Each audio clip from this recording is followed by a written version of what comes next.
Bueno, pues buenas tardes. Soy Pilar Segarra, de la Facultad de Ciencias de la UNAM, del Departamento de Física, y ahora estoy de sabático con el grupo de Física Educativa de Cicata Legaria, y me da mucho gusto estar con ustedes en este seminario. El trabajo que les voy a presentar hoy es sobre evaluación, y le puse como título "¿Y ahora cómo evaluamos?", porque estamos haciendo muchas cosas sobre didáctica de la física y de repente nos olvidamos de la evaluación. Entonces voy a recuperar algunas cosas sobre evaluación.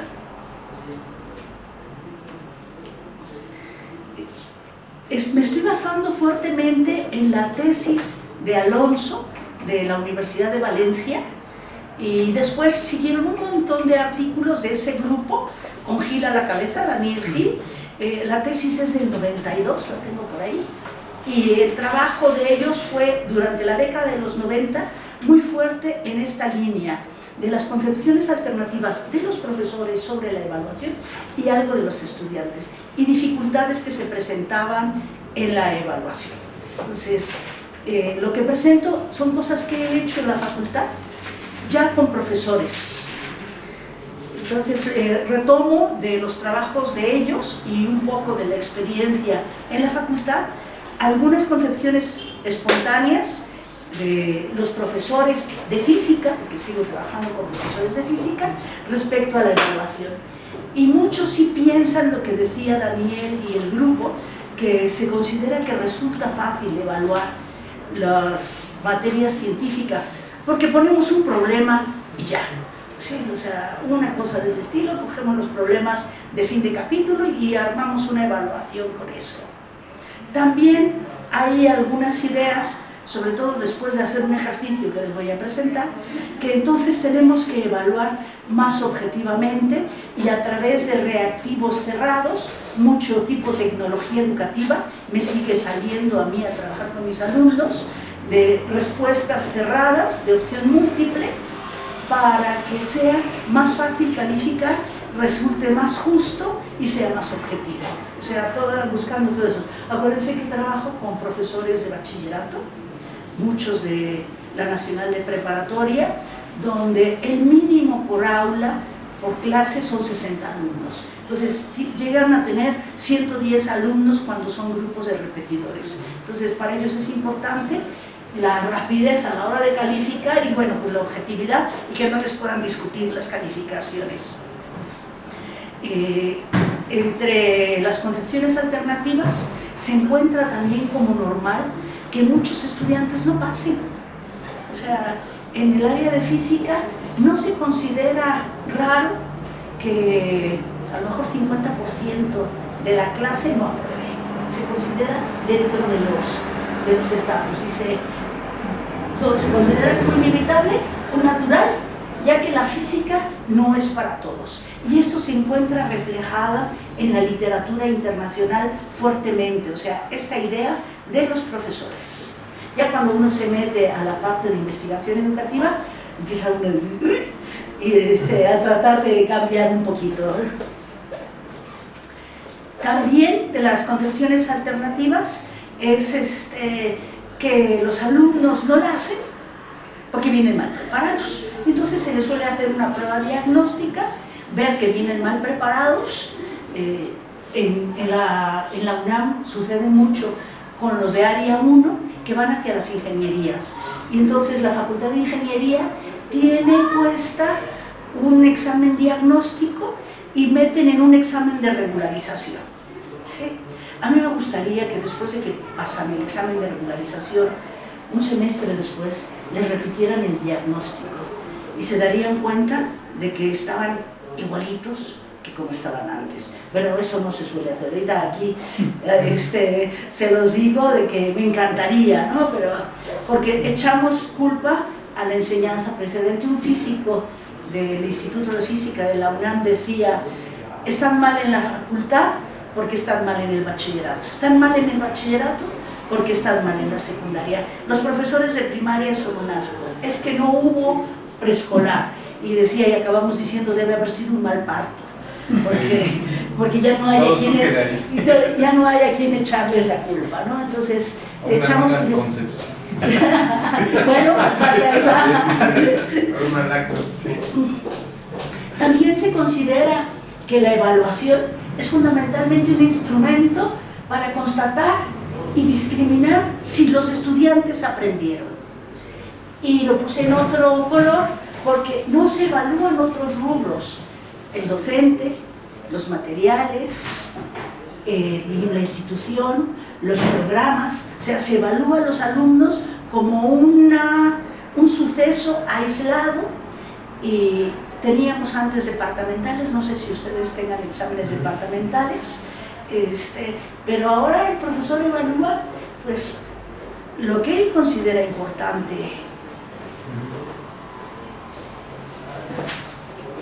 También vemos la evaluación como algo independiente y posterior al proceso de enseñanza-aprendizaje. Entonces, estas son de las concepciones detectadas. Aquí está la referencia, o sea, principalmente de Daniel Gil, en muchos artículos, a partir de la tesis me parece que es Miguel Alonso, o Manuel Alonso, no me acuerdo si es Miguel o Manuel, pero es la tesis de Alonso sobre evaluación en el año 94. A partir de ahí viene una cascada de artículos sobre ese tema. Un poquitito antes de la tesis de Alonso hay algún artículo con ellos. En México tuvimos en el año 2000 un taller sobre este tema, y Daniel Gil ha hecho varios talleres en Cuba, en Panamá, o sea, tiene mucho contacto con los cubanos. No sé si con ustedes también haya hecho algún taller, pero de ahí está tomada esta parte. Las consecuencias sería poner el acento en pruebas terminales, pensar en las pruebas como carácter de un obstáculo a superar, y que el profesor es el que decide si sí o si no, si pasa o no pasa, si es promovido o no es promovido, como juez. O sea, aquí él ponía como juez y policía. Hasta aquí es la introducción tomada, les digo, totalmente me basé mucho en la tesis de Alonso para esto. En cambio, esto está hecho con un trabajo de maestría de una profesora del Colegio de Bachilleres. Estábamos trabajando sobre resolución de problemas, y típicamente se pone el problema de dos móviles, uno parte del punto A, otro del punto B. Por supuesto, ponemos velocidades distintas y preguntamos lo de siempre: dónde y cuándo se encontrarán, posición y tiempo en el que se encontrarán. La profesora esperaba unas ecuaciones simultáneas, o esperaba una solución a través del método gráfico. Había enseñado ambas cosas. Lo que se les pedía a los estudiantes es que hicieran un dibujo que les sirviera como apoyo en la resolución del problema y que explicitaran lo que iban haciendo. Este caso, tuvimos dos muy similares, pero este era así como el caso, ¿no? Si pueden descifrar lo que escribió este estudiante, dice: se van a encontrar en 3 horas 45 minutos en el kilómetro 150. ¿Sí? Está una gráfica que hizo muy extraña cuando yo hubiera pensado una posición tiempo. ¿Sí? El tiempo lo está dando aquí, ¿sí? Lo que avanza. O sea, pueden ver que la persona está a nivel concreto, sí, totalmente concreto, ¿sí? Y dice: procedimiento para sacar en qué kilómetro se habían, está precioso la vía, de encontrado, como los dos ciclistas no alcanzan a completar esta última, ¿sí? Saqué la mitad de los dos y el tiempo, y también saqué la mitad. O sea, lo hizo 2 veces. Okay. Esto lo puse en una reunión, en un congreso que tuvimos en la facultad. El grupo que estaba asistiendo era de alrededor de 60 personas. Les di tiempo para que lo calificaran, le pusieran, suponiendo que era la pregunta del examen, y pusieran las razones de por qué le ponían la calificación. ¿Sí? Si hacemos el resultado por ecuaciones simultáneas, sale que el resultado son 3 horas 44 minutos. ¿Sí? O sea, si nos lo aventamos algebraicamente. Entonces, pongo como comentario, la respuesta dada por el estudiante es correcta, al estar utilizando un método gráfico muy subgéneris. ¿Sí? Entre los profesores de física se suele decir que se califica el resultado, entonces la nota debería ser 10. Otra de las formas de calificar dicen, yo califico el procedimiento, y aquí lo que les preguntaba en ese momento a los participantes era, ¿qué procedimiento? ¿El enseñado en clase o el utilizado por la persona? O sea, ¿qué queríamos que aprendiera? ¿Sí? ¿Qué estábamos esperando de ese aprendizaje? Entonces lo estoy tomando como caso. De esa prueba, aunque después lo repetí, pero con grupos más pequeños, esto lo tengo sacado de esa prueba, entre 0 y 5, había como 11 personas que le ponían entre 0 y 5, después 2 o 3 un 6, como verán, el 8, 20 y tantos, pero hubo quien le puso 10, después del 8 sigue el 10. ¿Sí? Y entonces, con esta dispersión que pusimos el mismo examen a calificar, nos podemos preguntar sobre la objetividad y precisión. Siguiendo en la discusión, lo que vimos, bueno, pues entonces, ¿qué criterios? Se les había pedido que pusieran los criterios que habían usado para calificar. No sé si, a mí me impactó cuando grafiqué esto, o sea, es el mismo problema. Yo les comentaba, yo nada más de verlo, creo que ni lo leo, ¿sí? Que tienes que traducir esa letra, no está para nada en lo que esperabas que hiciera. Bueno.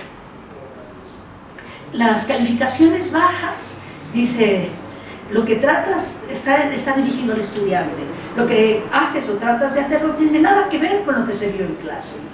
Entonces, evidentemente, este profesor o profesora esperaba que se repitiera lo visto en clase. Entonces, para esta persona nos está reflejando que aprendizaje es repetir lo visto en clase, o por lo menos utilizarlo. ¿Sí? Dice, debiste usar el método analítico, ¿ok?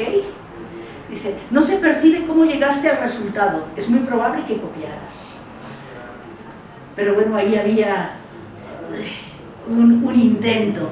Y en cambio las calificaciones altas, dice, la solución es ingeniosa, demuestra habilidad para buscar caminos de solución, el problema y el procedimiento fueron bien razonados, se usó la lógica para obtener una respuesta y el resultado es aproximado pero muy cercano. ¿Sí? Entonces, aquí pueden ver cómo trabajamos con criterios muy diversos. ¿Sí? Y no sé cuál es el correcto. O sea, yo creo que sí tenemos que tener atrás qué aprendizajes buscamos. Pero si buscábamos una lógica y una creatividad, pues estaríamos en este. Si buscáramos que aprendieran el método analítico, que utilizaran posición-tiempo, pues entonces tendríamos que estar con estos. Aquí nos volvíamos a preguntar, en la calificación del problema anterior se añade, bueno, este fue otro ejercicio, pero ya solo con los alumnos de posgrado. En el grupo de la primera generación tenía yo 12 alumnos únicamente. Repetí el ejercicio, pero maliciosamente siguiendo una recomendación, ahorita parece que autor, era calificar bajo este es malo porque ya decidí o porque lo he visto que es malo y este es bueno. Y entonces en las hojas se le añadió para prejuiciar alumno bueno o alumno malo. Y ya no tenía yo esa dispersión de calificaciones, solamente que la muestra bajó de 60 a 12, también es más difícil el hacer la comparación, pero se aglutinaron para buenos en 9 y 10, y para malos de 5 a 7. O sea, el 8, que era la máxima que había obtenido antes, desapareció y se dividieron. Entonces eso lo uso con los estudiantes para pensar, si no, muchas veces cuando vamos avanzando en el curso podemos ponerle la etiqueta a alguno porque es más participativo o por lo que sea, que es bueno o que es malo. ¿Sí? Había un profesor de la Nacional Preparatoria de los mayorcitos, de corbata, no quiero decir nada así, pero es que los profesores en la Nacional Preparatoria me suelen ir de corbata, que decía, a la semana ya sé lo que van a sacar y no me falla. Entonces, pobre alumno, pobres alumnos, o sea, pasada una semana ya tenía la calificación final. Entonces, bueno, pues esto nos está por lo menos haciéndonos cuestionar. No sé si alguno de los estudiantes está trabajando sobre este tema, la precisión, la objetividad de lo que nosotros mismos calificamos. En uno de los trabajos de Alonso, en el 99, se hace este ejercicio y lo hace con grupos distintos, profesores en formación, alumnos de magisterio y profesores en activo. Y pone, hicieron lo del alumno brillante y alumno malo, y vean que difiere, ¿no? Aquí les dan un 7.3 y aquí le dan un 5.1. Haciendo lo que hice yo con este ejercicio tomado del colegio de bachilleres. Un 7 en 4, un 7.6, un 6.2. ¿Sí? Y bueno, y aquí la diferencia de 2 puntos se había obtenido también, bueno, la diferencia que obtuve yo con mis alumnos era un poquito más marcada. Al tener una población más grande, se queda más redondeada. Y aquí la pregunta que suelo hacer en el curso de didáctica es: ¿tiene sentido las calificaciones con decimales ante estos resultados? Que a veces ponemos un 5.75 y no sube, y no me discutas porque estoy bien, ¿no? O pongo un 6.25, esas calificaciones, porque es muy difícil, por lo menos en el ambiente que normalmente me muevo, un 7. Por eso estoy con eso. O sea, ya un 7 es ¡wow! Es buenísimo, ¿sí? Y aquí decía, ¿se puede pensar que la dispersión se debe a diferencia de criterios? Sí. En Joyat, 1960, propone ponerle al mismo profesor, cuando tenemos cerros para calificar, que califique el mismo examen en diferentes momentos. Y encuentra que el mismo profesor no es consistente con la calificación en ese trabajo del 60. Entonces, sobre preguntas abiertas. Entonces aquí tenemos pues un cuestionamiento de qué estamos haciendo con la evaluación, sobre todo cuando la jugamos, la calificación final, a un examen. Una cosa es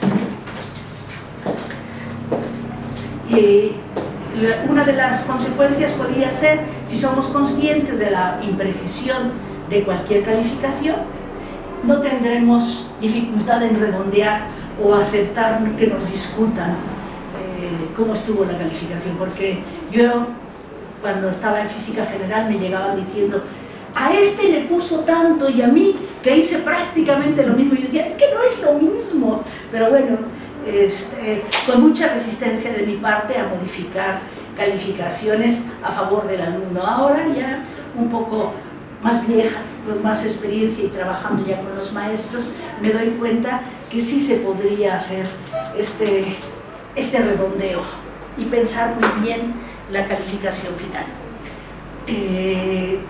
Entre los ejercicios que siguen poniendo en este grupo es estas curvas que las hice a mano y entonces mi pulso de maraquero se ve evidente. Trataban de ser curvas más o menos gaussianas, donde lo que varía es la posición del 5, ¿sí? Y entonces en la primera tengo la posición del 5 coincidiendo con el máximo, Aquí tengo la posición del 5 coincidiendo con esta partecita, con la punta, ¿sí? Y aquí tengo la posición del 5 coincidiendo aquí con una punta donde muy pocos son los aprobados, y aquí coincidiendo con una punta donde muy pocos son los no aprobados. Y entonces, dentro de estos ejercicios era, ¿cómo son normalmente? A ver, tráete tus listas anteriores y vamos a ver cómo son normalmente tus calificaciones. Es exagerado, por lo menos en mi ambiente, este resultado. ¿Sí? A lo mejor se puede mover un poquito hacia acá, pero con el 5 aquí. O sea, donde no es el 50%, pero puede ser un 40%. Y hablando con los profesores de la facultad de la licenciatura está así. O sea, ahí nos tendríamos que cuestionar desde la licenciatura en la Facultad de Ciencias qué estamos haciendo. O sea, ya están en la licenciatura y realmente el índice de aprobación no supera el 25%. Entonces, esto es típico de Facultad de Ciencias. ¿Qué supone? Que de entrada, igual que decía antes, el que una semana después de haber iniciado el curso sabe lo que van a sacar en la calificación final, bueno, pues aquí antes de iniciar sé que la mitad va a reprobar, o que un 75% va a reprobar, porque mi materia es de las duras, ¿no? de las fuertes, y si haces esto, pues eres un barcazo, o sea, que ante toda la comunidad, ¿cómo es que apruebas a la mayoría? Ahí la parte social está muy metida en las instituciones. Desconozco la dinámica de ustedes, solo puedo hablar de la dinámica de la facultad. Aquí les decía, la mayoría de los profesores optan por las gráficas A y B, como les comenté, suponiendo que hay buenos y malos. Se considera normal el fracaso del 50%, y lo que muestra es una concepción alternativa muy fuerte de los profesores, una predisposición a que la mayor parte de sus alumnos reprueben. ¿Algún comentario sobre esto? Porque estamos en seminario. Estamos en seminario. Ahorita los generamos. Ok. ¿De qué significan estos resultados sobre la objetividad de la calificación? O sea, estoy poniendo dos cosas, ¿sí?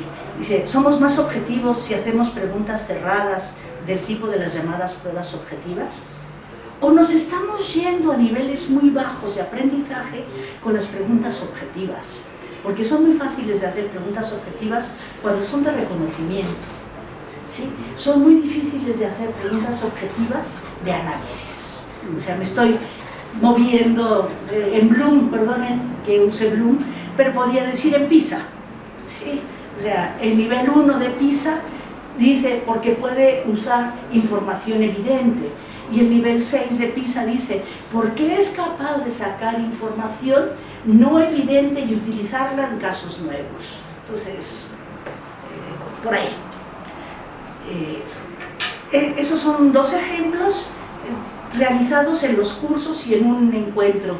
Ahora lo que les traigo, que me pareció que podía ser interesante, es una tesis de Madels, de maestría, que toma en cuenta los estilos de aprendizaje para elaborar secuencias didácticas que incluya todos los estilos de aprendizaje.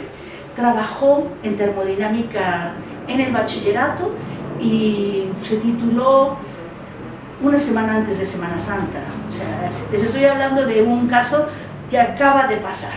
Fresco. Muy reciente. Modificó muchísimas cosas la maestra. La forma de trabajar, ya no tenía, ella también de bachilleres, tenía una gran deserción en sus clases, de un 50%. ¿Sí? Ahora mantenía al 97%, ya en los últimos semestres mantenía el 97%. O sea, ahí hubo una modificación terrible. No se iban, se sentían atendidos, pero la maestra no modificó sustancialmente, aunque sí llegó a modificar, la forma de evaluar. ¿Sí? Y como el seminario era sobre evaluación, me pareció que podía lo podía traer como un ejemplo de que modificamos muchas cosas, pero si no modificamos la evaluación, ¿qué está ocurriendo? Si veíamos las calificaciones obtenidas, lleva como 15 años en colegio de bachilleres, entonces cogimos un historial de las calificaciones obtenidas, 6.3, 6.4, 6.2, durante la elaboración de la tesis seguíamos igual, y cuando regresa a colegio de bachilleres se tardó un poco en terminar la tesis, subió a 6.5, 2 décimas, no es significativo, ¿sí? O sea, el cambio no es significativo, las calificaciones resultantes son iguales a las que tenía el mismo profesor, era profesora, pero bueno, antes de realizar la tesis. Y modificó muchas cosas. Yo pienso que había un doble mensaje. Estaba el mensaje de todo lo que estoy haciendo en el aula, que es una modificación, y el mensaje de lo que te voy a preguntar en el examen. Como me decía también algún profesor de bachilleres, en lo que vale, ¿sí? O sea, todo lo demás es para que aprendas, pero yo te voy a medir con este patrón, y ese patrón prácticamente no lo modifico. Entonces, el instrumento de medición final no lo modificó, lo consideraba más o menos preciso, y yo, el título que puse fue: este resultado puede mostrar una concepción de la evaluación y la enseñanza de la física como instrumento de medición final, ¿sí? O sea, final, y no modificable, no lo modificó, pero no un instrumento del impulso al aprendizaje. Yo creo que hubiera cambiado terriblemente si hubiera introducido una evaluación continua, más sistemática en sus clases, me supongo. De todas maneras, el grado de satisfacción, aunque los reprobara, era alto porque se fijaba en ellos, las dinámicas que usó grupales, pero las calificaciones no cambiaron, ¿sí? Esto está sacado, lo que puse en grandote, dice: si la enseñanza es constructivista y la evaluación tradicional, el aprendizaje será memorístico. Aparece en varios artículos, aquí lo puse como una afirmación así, ¿no? Muy fuerte, porque yo siento que a esto es a lo que estamos llegando. Entonces, tenemos que modificar la forma de evaluar para que los alumnos reciban como mensaje cuáles son realmente los aprendizajes que queremos. O sea, tiene que estar incluida la forma de evaluar dentro de todo el diseño de las tesis. Yo ponía aquí: los alumnos perciben como importante lo que se califica. Y en alguno de los artículos de Daniel, no sé si lo recogí, dice: lo que no se califica no se aprende. Está puesta, no era la que seguía. Entonces debe ser de las conclusiones, o sea, lo que no se califica no se aprende. Y parece ser que hemos cambiado el vocablo calificar por el vocablo evaluar, sin cambiar el contenido. Y entonces, antes decíamos vamos a calificar, y ahora decimos vamos a evaluar, pero como que no se ha cambiado mucho. Entonces, por eso ponía yo calificar. Estas son definiciones de diccionario. ¿Qué es calificar? No, ¿qué es evaluar? Y calificar, entre interrogaciones, está en el diccionario. Evaluar es calificar, ahí mantengo la identificación. Evaluar también es valorar un determinado proceso. Entonces ya me estoy metiendo en lo que es el proceso de enseñanza y de aprendizaje, no solamente de aprendizaje. O sea, tendríamos que valorar ambos procesos, y también evaluar es intervenir a lo largo de ese proceso para impulsarlo y reconducirlo si es necesario. Cuando te preguntaba yo cómo evalúan, me decías: les vas dando indicaciones para que lo hagan bien. Bueno, pues sí, me estabas diciendo con otras palabras, o sea, y no necesariamente castigar con una calificación un proceso que en algún momento no está bien, como dicen algunos: está en el proceso de aprendizaje, está permitido equivocarse. Estamos aprendiendo, entonces está permitido equivocarse. Aquí nada más como para recordar, ya que era seminario y iba a quedar grabado, ponía 3 tipos de evaluación: la diagnóstica, la formativa y la sumativa, y la pregunta de cuáles utilizamos y para qué las utilizamos. La diagnóstica a principios del curso, me parece que era uno de los, ya tengo tal cruce de documentación, no sé si fue uno de los artículos que se pusieron en el foro o de ustedes, que mencionaba una evaluación diagnóstica continua. ¿Fue de ustedes? Entonces debe ser de alguna de las alumna de foro.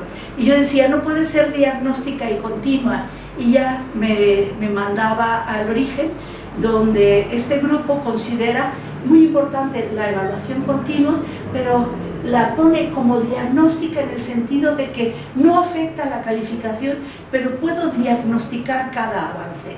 O sea, yo separaba la diagnóstica como inicial y la continua a lo largo del proceso, y la sumativa en el momento, como diría alguno de los profesores, la que vale, en el momento de asignar la calificación. Entonces, ¿qué utilizamos y para qué? Y una pregunta que suele ser muy recurrente: si la evaluación continua es igual a calificación continua. Yo considero que es mejor calificación continua que calificación única y puntual, pero la evaluación continua no debería de ser calificación continua, sino ir reconduciendo el proceso.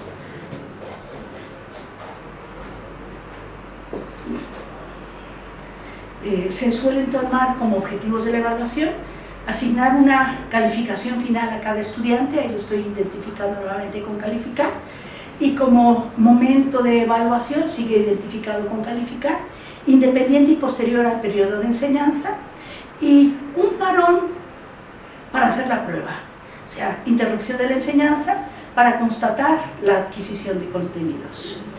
Y ahora les pregunto,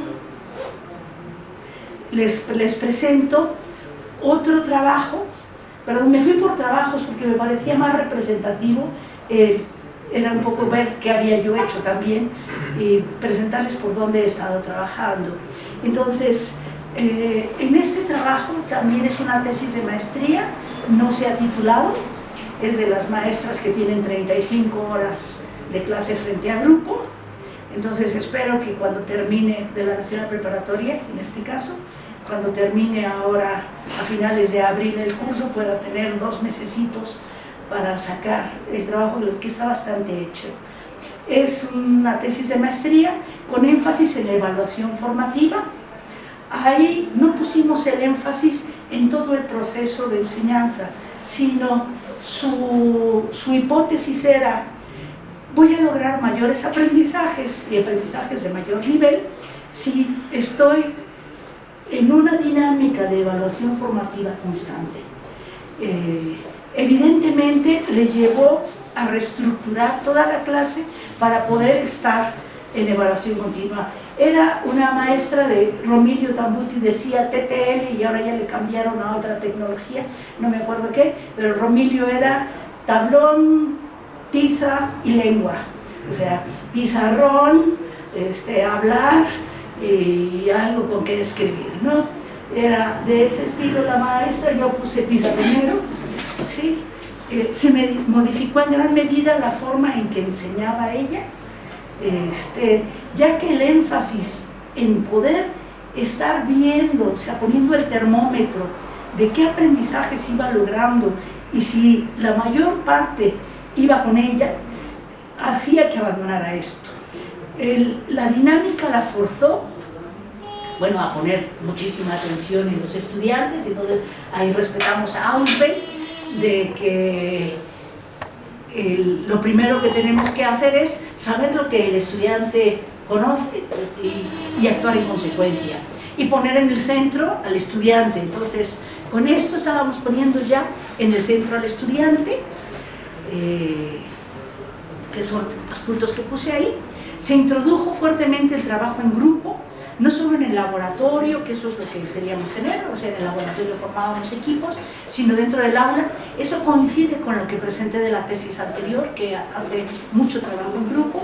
La otra maestra bajo la dinámica de los estilos de aprendizaje, esta más espontánea, no sé cómo organizó los grupos, donde introduce la resolución de ejercicios grupales como problemas, pero tipo ejercicio, tipo algorítmico, y algunos problemas abiertos, siguiendo un poco la línea de problemas no numéricos, preguntas muy abiertas para que los mismos alumnos puedan poner las condiciones de frontera, ¿sí? Y llegar a soluciones distintas y hacer discusiones en grupo.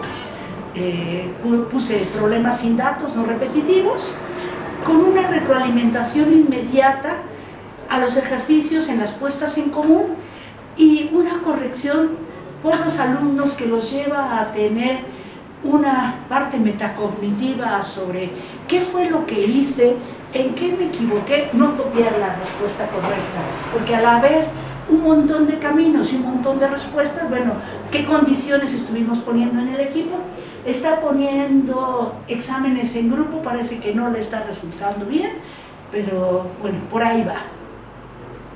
El mensaje, hoy en la mañana ponía yo el mensaje no implícito que estaba mandando, como en el otro era, no cambio mi forma de evaluar y entonces los alumnos aprenden de acuerdo a la forma de evaluar. Aquí el mensaje que estaba mandando con esas preguntas y con la dinámica que hubo que modificar era que todos podían aprender, ¿sí? Y cambió mucho la actitud de los estudiantes de bachillerato, sobre todo cuando no van al área 1, aún los que van al área 2, o sea, que no van a ingeniería, ciencias, matemáticas, sino van a ciencias de la salud, y peor si van a literatura o relaciones internacionales, les dicen física, ¿para qué la quiero? ¿Sí? Entonces cambió mucho la actitud de los estudiantes al encontrar una física que tenía más sentido y con el mensaje de que todos podían aprender. Gran problema, no podía avanzar al ritmo que había que avanzar, los programas son larguísimos y entonces hubo que elegir las partes nucleares de los programas. Ahí nos basamos para hacer la elección de Estados Unidos, no me acuerdo, es SIX, pero no me acuerdo cómo se llama el estudio, o sea, los 6 conceptos fundamentales de la física, por supuesto con la parte de la conservación de la energía y teniendo como centro mucho lo de la energía. Entonces se reestructuró un poco. En la prepa ven toda la física, o sea, entonces sí era posible reestructurar. En colegio de bachilleres son cursos distintos, el de mecánica, el de termo y el de electricidad.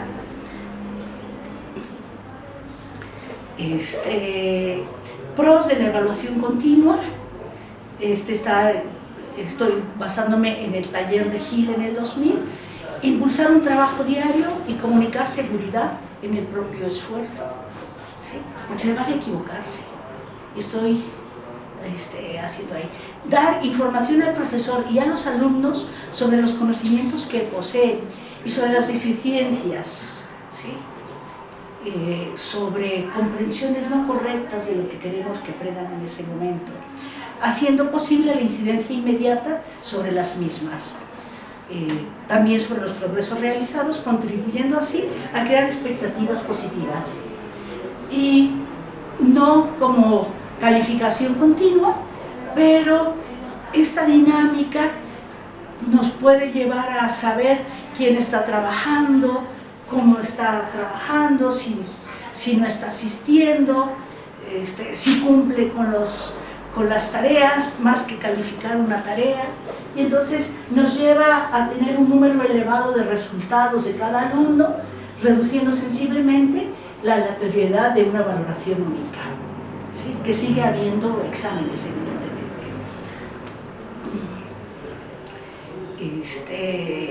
Bueno, ¿cómo hacemos la evaluación formativa?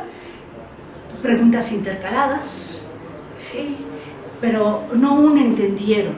O sea, yo recuerdo de estar escribiendo en el pizarrón. En un momento dices flash, puede ser que algo no lo estén entendiendo, te das la vuelta, ves después de un rato a los alumnos que entonces se clavan en las mochilas porque no les vayas a preguntar y sueltas un entendieron que por supuesto casi nadie se atreve a decir que no entendieron. Yo con algún maestro, pero ya en la maestría, usaba un salón con 4 pizarrones. Yo normalmente iba 2 pizarrones atrasada, copiando, ¿sí? Y él medio iba explicando lo que iba escribiendo hacia el pizarrón. Entonces, claro que si volteaba y decía, ¿entendieron? Diría, cállese que estoy copiando, ¿no? O sea, no seguía. Entonces, las preguntas intercaladas, tratando de que realmente haya un seguimiento en las clases y poniendo más actividades a los estudiantes. Permitir que los estudiantes, permitir lo que decía hace rato, ¿no? Que se equivoquen sin penalizarlos, actividad de trabajo en grupos y comparar resultados de una evaluación diagnóstica después de haber visto el tema y permitirles detectar los errores y los corrijan. Funciona, y con este grupo ha funcionado muy bien, el regresarles lo que habían hecho al principio. Ahora, con lo que sabes, corrige y di por qué te habías equivocado. Y entonces les decía, estamos metiendo el tema de metacognición, donde el alumno puede tomar distancia y decir, bueno, yo pensaba esto pues por tal cosa, y ahora ya no es una simple memorización y una repetición de datos sin más. Pero, y ahora termino con frases lapidarias, intentando cerrar. Ningún cambio en el currículum puede darse por consolidado si no se acompaña de un cambio similar en la evaluación. Que con las 2 muestras que puse está no aprobado, simplemente sugerido, que algo nos está diciendo por ese camino. Y también está lo de Gil, o sea, no se aprende lo que no se evalúa, y los aprendizajes logrados dependen del tipo de evaluación. Y esto es lo que estamos recuperando de la tesis esta de estilos de aprendizaje. O sea, esta podía ser una conclusión, por supuesto que aprobó y todo lo demás, o sea, el trabajo de tesis, pero al ver los resultados en su clase podríamos decir, hiciste muchas cosas, pero mucho depende del tipo de evaluación que tuviste. Y creo que con esta termino. Y si no, bueno, la investigación dice, pero ya lo dije, y se acabó. Ahora sí, pregúntenme, ¿no? Porque me la eché larga. Corrida. Está interesante toda esta cuestión de la... Hola, Pilar, fíjate que algo que comentaste desde el principio me dejó así como que muy clavado para preguntarte ahorita. Mencionas que los profesores de física, sobre todo los profesores de física, que somos físicos de origen, solemos tender a decir que la física no es para todos. Yo recuerdo mucho, por ejemplo, hace un año y medio, un artículo de Adrián Corona, que escribió para la, donde de hecho ese es el título, la física no es para todos, y después la presentó en el taller de Puebla. Entonces, bueno, a mí sí me dejó como que, bueno, pues entonces, ¿qué estamos haciendo aquí, no? Pero me quedé pensando, ¿qué tanto influye el concepto que tenemos de evaluación tradicional, a final de cuentas, para tener ese otro preconcepto como profesores, de que la física no es para todos? Yo lo siento casado. O sea, desde las mismas curvas que puse yo en algún momento, ¿no? Estoy pensando que no es para todos, solo es para los muy inteligentes. Algún alumno me decía, ¿cómo me golpean en la Facultad de Ciencias si yo era de la escolta? Y le digo, ¿qué quieres decir con que eras de la escolta? Y dice, en la escolta estábamos los buenos, ¿sí? Y aquí es un coladero. Entonces, era de los buenos en física, entra a la facultad y le va en feria, ¿sí? Entonces, tenemos que ver si estamos de acuerdo con los programas donde dicen que es una etapa formativa. Actualmente los bachilleratos son una etapa formativa, además de propedéutica, pero en la que tienen esa física para todos, la que digo yo del público en general, que en bachilleres, en prepa, en CCH, es en los primeros semestres, no sé en la vocacional, porque ustedes sí son más hacia áreas de ingenierías, a técnicas, entonces a lo mejor se parecen más a los de área 1, no lo sé, Nosotros llevamos 4 físicas, ¿no? Vocacional, a partir de tercero, cuarto, quinto y sexto semestre. Y de hecho, los que van, no, aquí no se les llama área 1, área 2, sino los que van para ciencias biológicas o administrativas, también llevan de todos modos 2 cursos de física. ¿Y esos qué piensan? ¿Que para qué les están poniendo física? Es el reconocimiento que tienen. Sí. Sí, ya después lo ven, cuando ven, yo creo, situaciones de anatomía, ¿no? Física. De hecho, el cuerpo, en el curso de maestría hay, si no me recuerdo, 2 estudiantes que están viendo qué pasa con cursos de física, uno en medicina y otro, si no me recuerdo, pues el mismo Enrique, creo que En cerámica. Uno en cerámica, pero no, también Enrique en la parte de doctorado, creo que lo está viendo por la parte de médico-biológicas también. Sí, sí. En la área 2. Exactamente. En los de área 2. ¿Sí? Y ahí lo que estábamos viendo es que introducir un poco esa corriente que hubo en los 80, 90 de ciencia, tecnología, sociedad, que después le pusieron ecología o le agregaron otra letra, ¿no? Pero bueno, ciencia, tecnología, la relación para los médicos de ciencia, tecnología puede ser muy importante. O sea, la aplicación de la física en cosas de tecnología. Sí, de hecho, como dice Ricardo, tenemos un muchacho que está haciendo sobre cerámicos y otro muchacho chileno, Johnny Medina, que lo está haciendo sobre un muchacho que está estudiando acústica, pero que son médicos del oído, ¿cómo se llama? Bueno, está abriendo acústica con ellos, ¿no? Pues toda la transmisión de sonidos, la transmisión dentro de la parte de impulsos. Y otra cosa rápidamente, también creo que es importante para nuestros estudiantes ver que la evaluación es mucho más integral, mucho más compleja que la pura calificación. De hecho, acabamos de pasar la actividad donde ellos tuvieron que ver la parte de evaluación, ¿no? Y no sé si se dieron cuenta que, pues, si no perdidos, como que hay, está muy disgregado. Y esto te lo menciono por el ejemplo que comentas de la maestra que dio los estilos de aprendizaje. Al decir, bueno, tuvimos un 90% ya de gente que se quedó en el curso. Eso ya es una parte de evaluación, porque si nos quedamos en la parte de la pura calificación y que sigue quedando en el mismo rango de evaluación, no, y aparte con la misma... Exacto, parecería que no hubo avance. Criterios, ¿no? Exacto, y al contrario, sí hay un avance dentro de la parte de evaluación. Esto lo cuento porque, por ejemplo, tengo una estudiante que no ha querido acabar de presentar su trabajo, esta Mónica, porque los resultados de calificación de sus cursos quedan, ella es de la UNAM, por ejemplo, siguen siendo los mismos. Sí. Pero en los otros aspectos de actitudes, de disposición, exacto, todo esto, sí tuvo unos cambios bastante importantes, ¿no? Sí, y en las conclusiones de esta maestra aparecía lo de la gran retención. O sea, ya eso era un cambio, y el cambio de actitud que tuvieron los alumnos. O sea, ya en la evaluación global, por eso decía yo, hay que distinguirla de la calificación. ¿Sí? Pero no tuvo cambios en las calificaciones. Sí, porque eso yo creo que sí debería ser claro para nuestros estudiantes, porque muchas de las estrategias que aplican a veces no tienen tanto cambio en las calificaciones, y es una de las cosas que, por ejemplo, a mí el factor de Hay, por eso no me acaba a veces de convencer, porque te acaba midiendo a final de cuentas pues un pretexto, pues es una calificación en bruto, si lo queremos ver así, y no acaba de medir toda la parte cualitativa, si queremos verlo de la parte de la evaluación. A lo mejor tendríamos que introducir algún otro tipo de instrumento. Que de hecho, por ejemplo, es lo que Ricardo ha estado haciendo, estamos trabajando más o menos en instrumentos, si no de todo cualitativos, sí que sirvan para evaluar todo ese tipo de actitudes, valores, lo que incluso ahora los modelos educativos e institucionales, no sé qué tanto en la UNAM, creo que también por ahí van, pero acá en el Politécnico y con otras instituciones que tenemos contacto, ya te piden, aparte, hacer toda esa evaluación cuando estás trabajando por el famoso modelo por competencias, por ejemplo. Claro, las rúbricas para las por ejemplo, competencias. las rúbricas, sí, claro. Sí. Sí. No, pues gracias. Bueno, yo tengo una, pues no sé cómo llamarlo, una duda y hipótesis también respecto precisamente de la evaluación.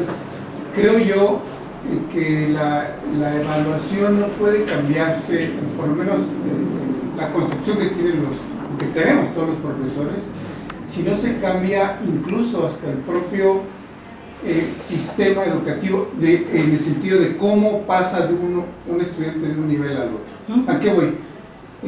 La evaluación continua es bastante útil y se nos dice a los profesores que evaluemos de manera continua a los estudiantes y que no solo lo asociemos a la calificación, sin embargo debemos poner una calificación. Ahora que comenta Mario sobre el modelo por competencias, el modelo por competencias implica, entre habilidades, conocimientos y todo eso, implica una retrospección del propio alumno para verificar qué hace de esos resultados. Es decir, implica de alguna u otra manera una conciencia por parte del estudiante. Pero cómo, mientras, y aquí es entre pregunta y motivar tu reflexión, que nos puedas compartir tu experiencia, una vez que se haga incluso una evaluación continua, desafortunadamente el propio sistema te hace poner una letra, en el caso o un número. Sí. Finalmente tienes que aterrizarlo a un número. Bueno, todo lo que hiciste antes puede ser bastante útil, sin embargo, al estar restringido a poner un número, ya me parece que está echado a perder todo el trabajo anterior. Y ahí es donde una vez más se vuelve a caer por eso creo yo que no se ven estos efectos en los aprendizajes, por lo menos en las calificaciones, si se tiene una evaluación distinta. Ese es, bueno, digamos, para empezar, para motivar. Sí, en la tesis de evaluación lo que está haciendo la profesora es pidiéndoles autoevaluaciones, pero argumentadas. O sea, no yo tengo 10, ¿no? Sino pienso que mis aprendizajes en esto son así, comparando con el diagnóstico y con lo que veo ahora, sí, con lo que estamos viendo en la puesta en común, pues estoy como para tanto. Y dice ella que coincide bastante su prueba, donde recupera otro de los estudiantes que está en un colegio israelita, dice, el examen final es como tomar de un armario y sacar cosas que ya habías visto. Dice, no tiene por qué haber sorpresas, ¿no? Dice, si vamos construyendo como en una escalera cada paso. Dice, pero tenemos que habernos apoyado bien en el escalón. Y estos dos ven que no hay gran dispersión entre lo que piensan los estudiantes y lo que ellos están poniendo, con los exámenes hechos de forma muy distintas, ¿eh? Los dos trabajan de forma muy distintas. Entonces, sí nos están obligando a poner una letra y nos están obligando a decidir sobre el futuro de una persona que a lo mejor... Daniel dice, podríamos decir, no, ellos usan suspenso, no suspenso, sino en espera, pues, de todas maneras es un suspenso, en espera de que lo logres. No, hombre, de todas maneras se tiene que esperar para el siguiente año, porque no lo podemos llevar a un ritmo distinto en las instituciones, y nos pide que reflexionemos sobre cómo somos calificados los investigadores. Pues ahorita con la cantidad de papelitos y papelotes que tenemos que poner, pero bueno, a nosotros sí nos ponen satisfactorio o no satisfactorio en la facultad el informe, y el otro día veíamos la necesidad de publicar y en ciertas revistas y todo para mantener informes satisfactorios. Entonces estamos bajo ese querer tener un satisfactorio, pero en todos los niveles, ¿no? Sí. Y es institucional. Por eso decía yo que no podemos pensar solo en los alumnos, sino también en las instituciones. O sea, es el ambiente el que nos está forjando de alguna manera el poner una calificación así como la estamos poniendo.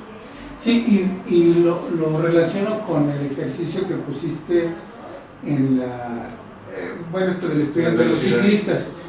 Vamos, no alcancé a ver bien, porque sería interesante analizar qué es lo que hizo el estudiante. Supongo que fue viendo, a ver, esto es en 1 hora y avanzó tantos kilómetros.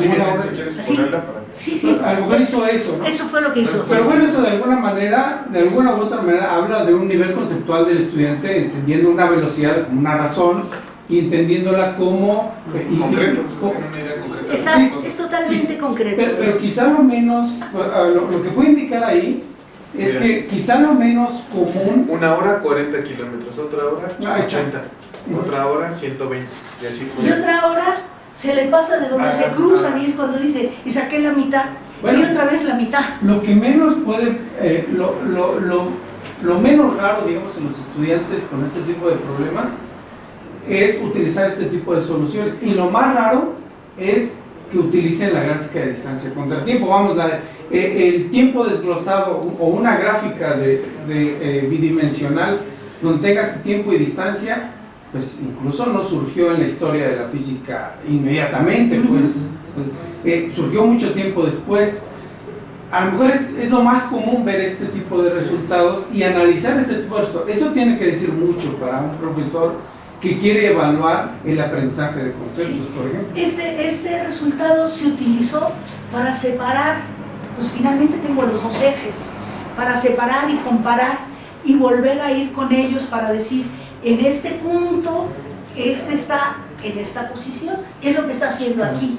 Entonces se abrió la gráfica y se volvió a sacar la gráfica con las dos líneas en el punto donde se cruzaban, o sea, sirvió como base. Y cuando se lo expliqué a uno de mis sobrinos que odia la física, me decía, si así me hubieran enseñado primero, hubiera entendido las dos rayitas. Claro. ¿Sí? Sí, O sea, sí. partiendo de lo concretísimo, aquí Claro. estamos a un nivel súper concreto. Sí, incluso, no sé si tan concreto, porque vamos, ahí está abstrayendo de alguna u otra manera el tiempo, e incluso hasta imaginándose el propio encuentro, ¿no? Y el hecho de ir poniendo números e irlos espaciando, eso ya habla de un nivel de abstracción, quizá no el que como nosotros esperamos al poner la gráfica de distancia contra tiempo, pero habla de otro sentido o de otra forma de abstraer. Y a lo que voy es con la evaluación.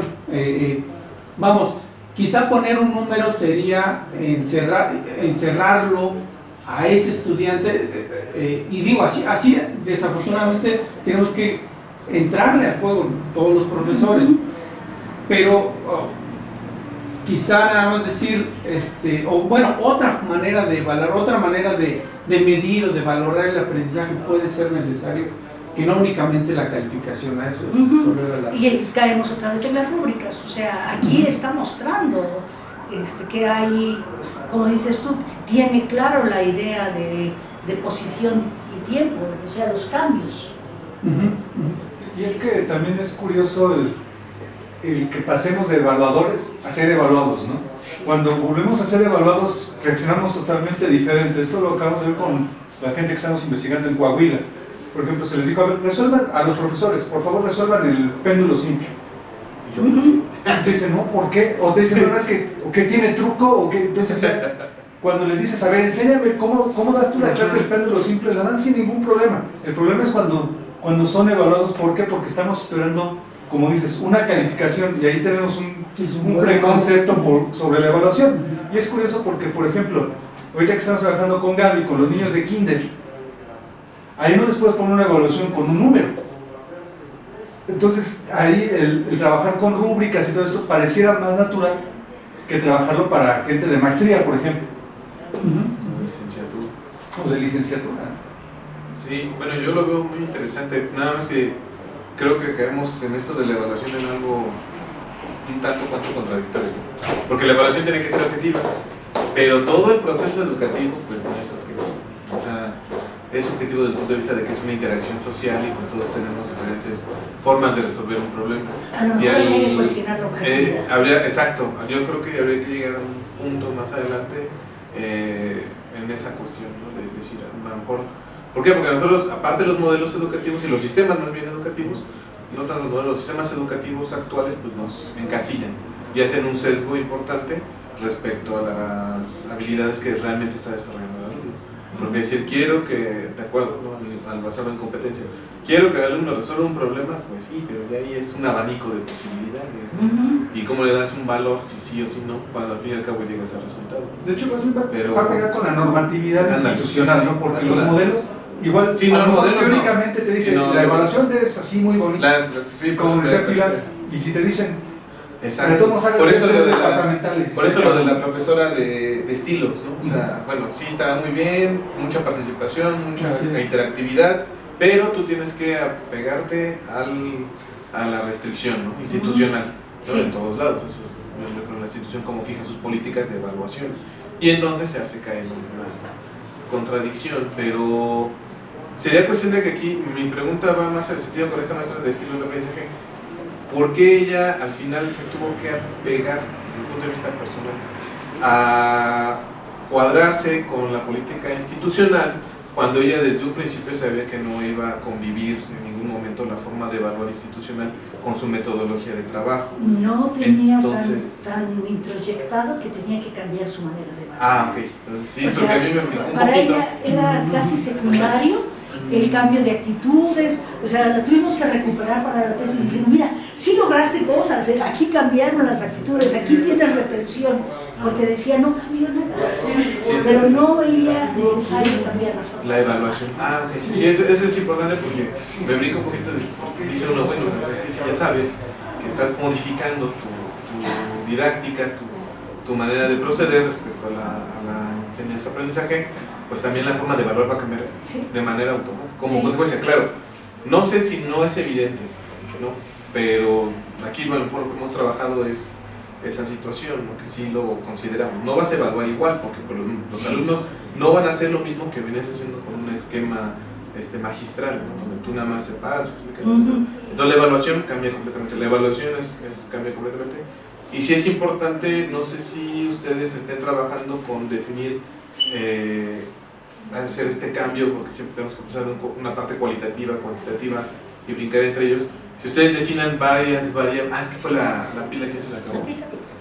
Definan variables de evaluación o criterios de evaluación y junten todo y hagan una especie de cruce entre tanto los criterios cualitativos como los cuantitativos. No sé si eso...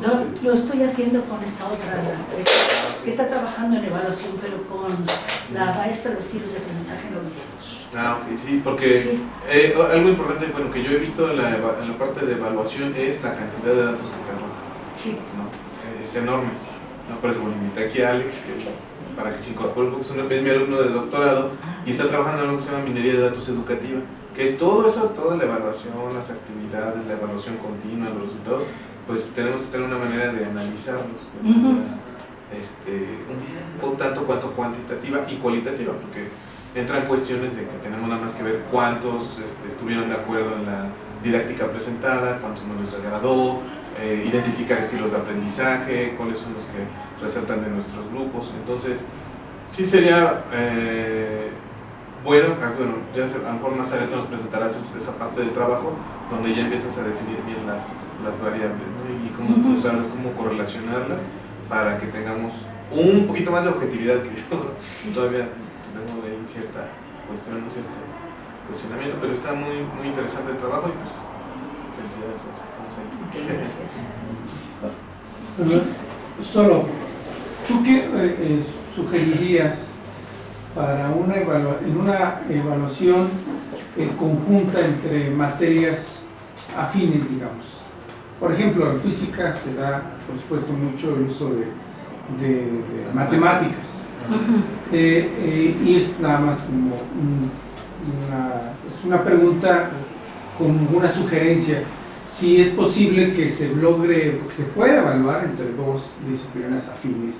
No sé, no lo he pensado, pero lo que sí sé es que cuando ven algo en matemáticas le cuesta mucho traducirlo a física.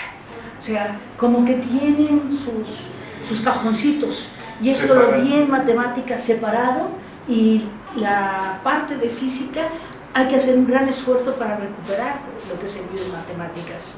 Entonces, si se hiciera algo conjunto, a lo mejor se podría estar reuniendo más, que en matemáticas se hicieran ejercicios de física y en física alguna cosa recuperando lo de matemáticas más. No lo sé, no lo he pensado, O sea, lo único que he detectado es lo que digo, esa dificultad para saber que lo vimos. Estos muchachos habían visto ecuaciones simultáneas en matemáticas. Así como es posible que sí haces la parte formal de matemáticas y de manera paralela llevas el curso de física y tienes que utilizar una herramienta que estás viendo de manera paralela y no la integras. ¿No? Entonces hay un brinco que no se está dando o una unión que no se está dando entre ese bloque de conocimiento, por así decirlo. Aquí más bien presenté problemáticas, o sea, ahí está el problema. Pero que el alumno sí resuelve. O sea, bueno, sí lo resuelvo, pero esto ni me acuerdo. No, el problema para nosotros, profesores. El problema de la evaluación, la bronca de saber que nosotros estamos dentro de esa bronca. Como cuando decimos ideas de los estudiantes, digo de los estudiantes porque no puedo decir de los profesores, pero las mismas ideas las tenemos los profesores. Y aquí está explícitamente sobre los profesores. Sí. Y también los estudiantes esperan un tipo de examen. ¿Sí? Que algunos dicen, ¿cómo puedo ser un profesor constructivista en un grupo tradicional? Bueno, pues también eso lo tendríamos que irlo trabajando. Sí. Perdón, ya. No, y es que ahora que estás comentando, tú decías que hay estudiantes, perdón, los profesores con los que trabajaste, tenían estudiantes de grupos de 110 alumnos. ¿Qué tanto se puede mejorar una evaluación distinta de la tradicional? Atender a 110 estudiantes y ver su mejora en cuanto a actitud, no sé qué tan pertinente puede ser o qué tan viable puede ser una evaluación así teniendo tantos. El que está en la escuela judía usa clickers, porque los grupos también son muy grandes, y entonces está siguiendo un poco como una visión global. Y ahorita estoy pensando en Masur. Eric Masur trabaja en auditorios y suele tener unos 300 alumnos. En la antigüedad usaba tarjetitas, usaba quizzes de opción múltiple y veía cómo estaba el auditorio. Ahora usa clickers. ¿Va a venir a Puebla o no va a venir? Sí, va a estar aquí. Sí, va a estar en Puebla. Y va a estar también en Ecuador, desde los invitados. Entonces, él habla de una evaluación continua y del trabajo entre pares, por eso es el peer learning, o sea, pone a discutir entre pares y parece que la mayor ayuda la están recibiendo de los que están alrededor. Y en el libro comenta, cuando te das cuenta que casi un 50% lo tiene mal, no los pongas a discutir, porque ganan los que están mal. O sea, los que van a convencer van a ser los que están mal. Y entonces él interviene. Es muchísimo más impersonal, pero ves la globalidad del grupo. Por ahí hay un artículo de Carrascosa que dice, y tú, pobre profesor de bachillerato, ¿qué puedes hacer con clases multitudinarias? Y entonces habla de estos trabajos en grupo, habla de la parte metacognitiva de los estudiantes, y una de las profesoras que estuvo de observadora de Enrique, ¿sí? Estaba en su clase, la de Enrique era como de 70, no era de las enormes, pero estaba ella sentada en la última fila. Dice, yo podía ver toda la dinámica de las últimas filas que no tenían nada que ver con lo que estaba haciendo él en el frente. Entonces, tampoco te permite los asientos atornillados, a veces estarte paseando por el grupo. Está complicado, porque estamos partiendo en área 2 de gente que no quiere física. ¿Sí? Entonces lo primero que tenemos que hacer es motivarlos. Esa es una motivación. Y una forma de domarlos es la calificación, y por eso la usan mucho. Sí. Se usa punitivamente.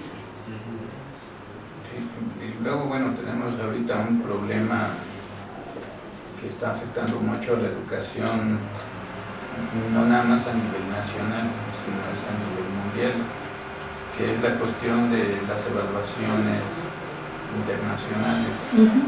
Entonces, uno de los peligros que se tiene es el de crear sistemas de enseñanza enfocados a resolver cuestionarios, que es la tendencia que está siguiendo la educación nacional. Las presiones que se tienen actualmente sobre profesores y alumnos, bueno, primero ha ido sobre los alumnos, ¿no? De que pues, tenemos que mejorar, y esa ha sido una de las políticas nacionales, ¿no? De que tenemos que subir nuestro nivel en PISA o también matemáticas, ¿no? Entonces, para allá va la presión gubernamental, tanto en universidades o escuelas públicas o privadas.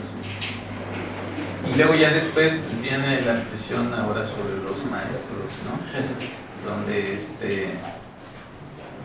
hoy, por ejemplo, una de las caricaturas de la UNAM era, ¿no? Pues la reforma educativa es muy sencilla, ¿no? Pues si repruebas estás despedido, ¿no? Y es lo que están precisamente tratando de hacer los maestros, ¿no? De crear sistemas sí, nos van a evaluar, pero nosotros mismos.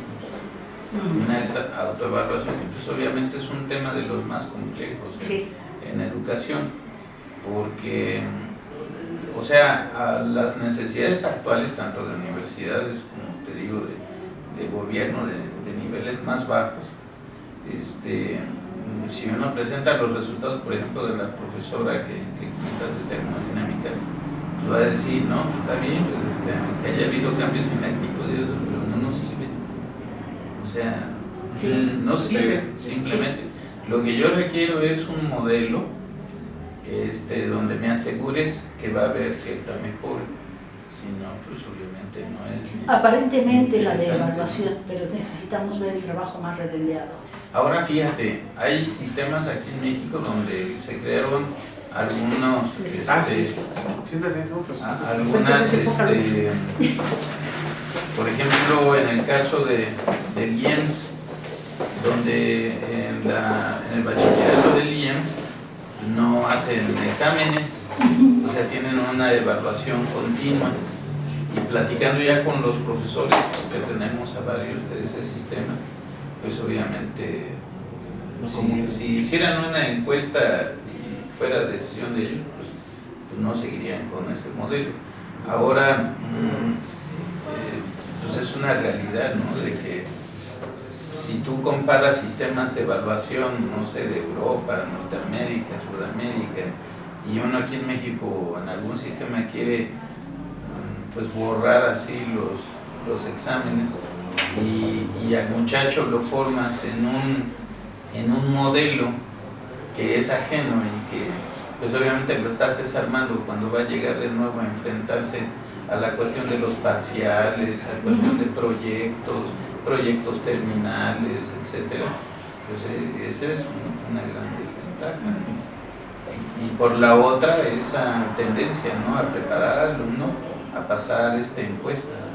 Si los preparamos a hacer nivel 6 no habría problema. ¿Sí?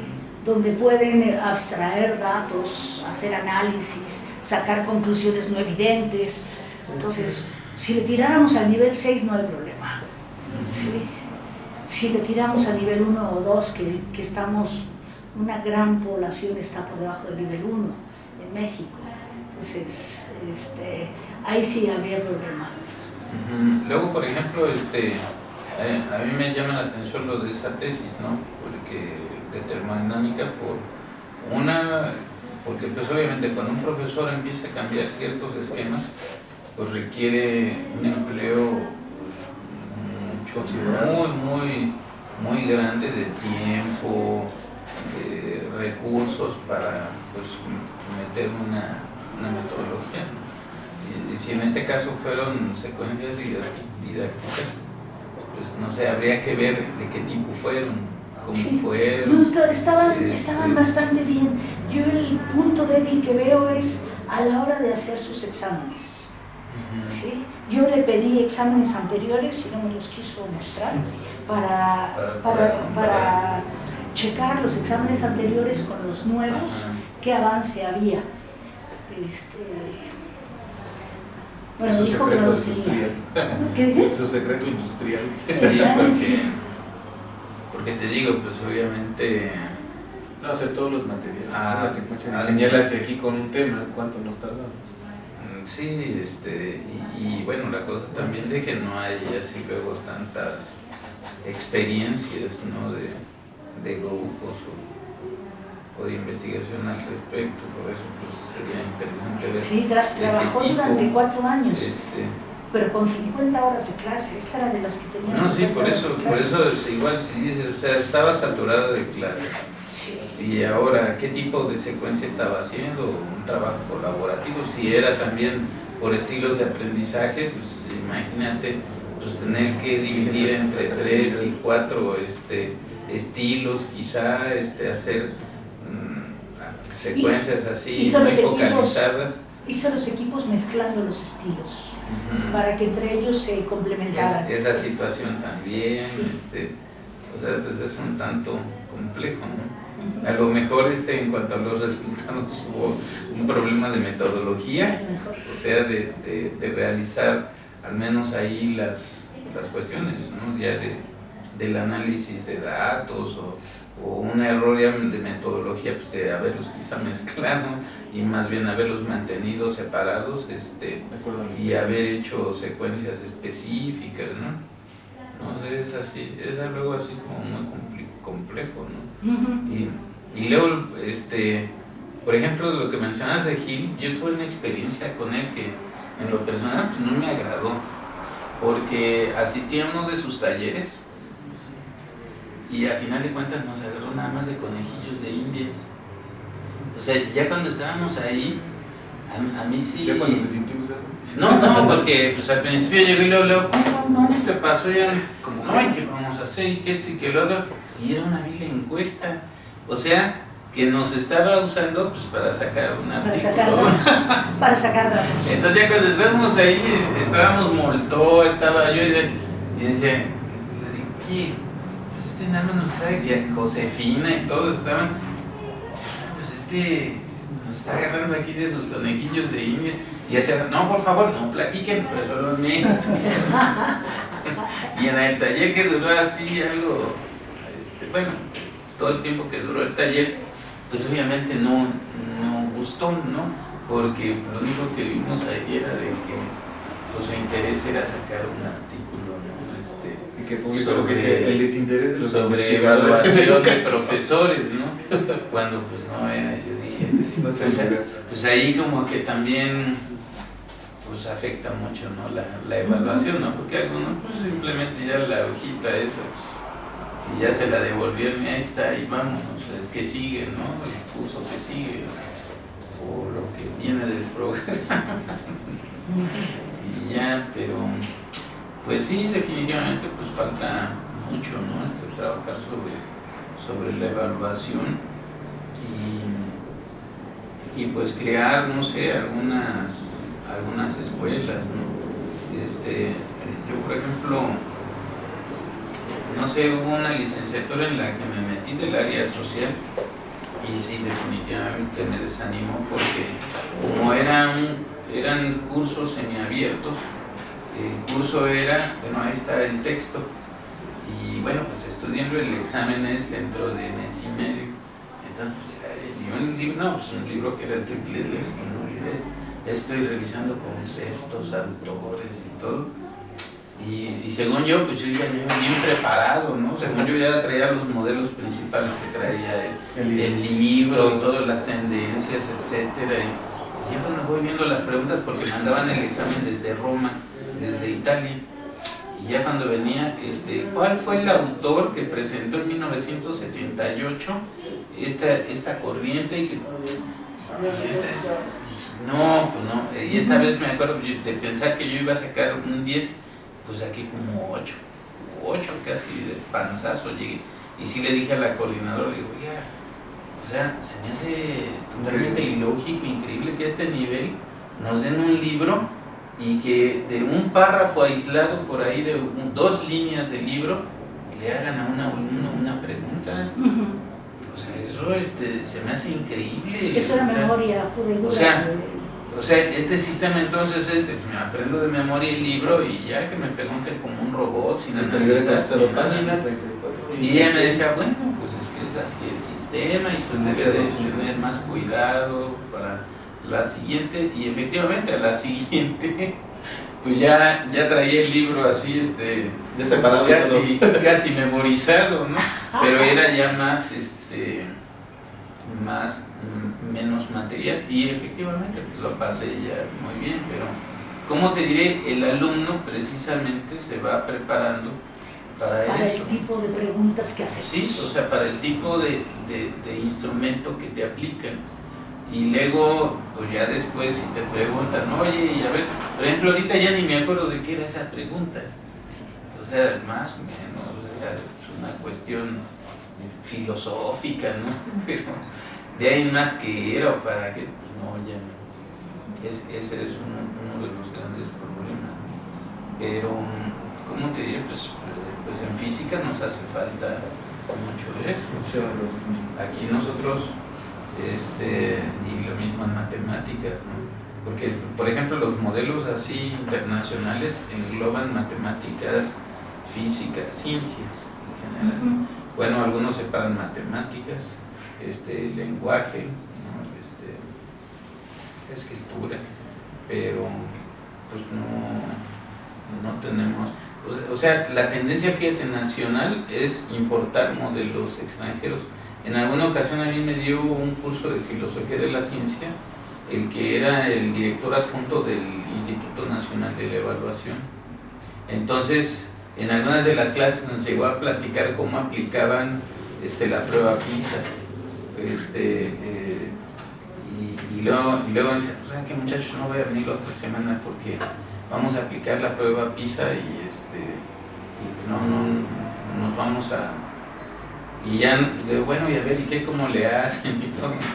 Entonces, fíjate que pues, el sistema es aleatorio, ¿no? Toman a los muchachos entre 15 años, ya sea en secundaria o prepa, los toman y desde ahí ya viene un problema, ¿no? Porque ya están en niveles diferentes. Luego la otra, los exámenes vienen desde Europa, o sea, desde Bélgica o en alguno de esos lugares los diseñan y lo mandan y ya se da. Luego la otra, se trata de hacer un control muy grande sobre esto, de tal manera que no haya filtraciones, o sea, para evitar que los países traten pues, de meter mano negra en el instrumento, ¿no? Entonces nos explicaba el doctor que luego, ya que llegue el examen, nadie sabe el contenido, así como cuando viene el sobre cerrado, ¿no? Lo aplican al momento, igual los resultados no se dan a conocer aquí, sino se mandan a Europa. Igual también para lo mismo, para evitar de que pues, ¿qué pasó? A ver, vamos a subirle una décima o lo que sea, ¿no? E incluso nos comentaba en ese momento que iban a hacer el ejercicio de reunir por primera vez a los 32 secretarios de Educación Pública del país para darles a conocer los resultados de PISA, porque nunca lo habían hecho. Siempre se aplicaba el examen y así como se hacía, se regresaba a Europa. Y ya por allá, pues, México el último lugar, bueno, ya penúltimo lugar, y así, ¿no? Entonces, en ese momento fue de que, bueno, se reúne a todos y él nos decía, es que es algo histórico, o sea, nunca se ha hecho aquí en México. Y ya se les dijo, bueno, miren, pues así está la cosa, ¿no? Están los resultados por estado, etcétera, y ¿qué se va a hacer? Entonces ya de ahí como que empezó a venir ya una presión cada vez más grande para los sistemas de evaluación, ¿no? Pero a su vez la perversión, por la perversión ya del gobierno, ¿no? De que pues quieren subir a fuerzas, ¿no? Y eso de subir a fuerzas pues va con las presiones, ¿no? De cursos para los profesores, y entrenar a los alumnos, ¿no? Para que cuando llegue precisamente la prueba, pues ya les vaya bien, ¿no? Y bueno, pero pues desafortunadamente aquí andamos tan atrasados que todavía no tenemos así, por ejemplo, una escuela, ¿no? Un grupo, ¿no? Que se dedique a este tipo de cuestiones. Entonces, pues para allá debe de ir, ¿no? ¿Y Rubén? Ayer los comentarios. Ayer le llamé la atención, pero pues no